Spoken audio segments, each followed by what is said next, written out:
Prakashbhai Balubhai. Notice આપવામાં હા પાર્ટીએ નોટિસ મને સાંજે લગભગ વોટ્સઅપ દ્વારા મને મોકલાવી ને મેં એનો જોયું ને એમણે લખેલું હતું ને જાહેર અખબારની અંદર પણ એ લોકો આપ્યું છે કે ભાઈ તમે ગમે ત્યાં વાણી વિલાસ કરતા ફરો છો, આમ છે તેમ છે, પણ મેં કોઈ ખોટી શબ્દરાજનો ઉપયોગ કર્યો નથી. વાણી વિલાસ મેં ખોટું કર્યું જ નથી. એમ મારી કશી ભૂલ જ નથી. શું માંગ હતી તમારી? મારી માંગ એ જ હતી કે જિલ્લા પંચાયતના 30 જેટલા સભ્યોમાંથી 23 જેટલા મારા આદિવાસી સભ્યો હોય તો પ્રમુખ સ્થાન આદિવાસી સભ્યને મારા સિવાય તમે કોઈ બી ન બનાવો, એ મારી રજૂઆત હતી.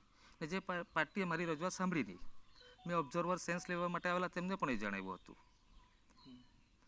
એટલે એમનું પેલું રાખીને પાર્ટીએ મને કોઈ સારી સમિતિનો સભ્ય તરીકે પણ પછી નહીં રાખેલો મને. એમ એટલે પાર્ટીએ મેં પાર્ટીને સાઇડલાઇન નથી કરી, પાર્ટીએ મને સાઇડલાઇન કર્યો છે.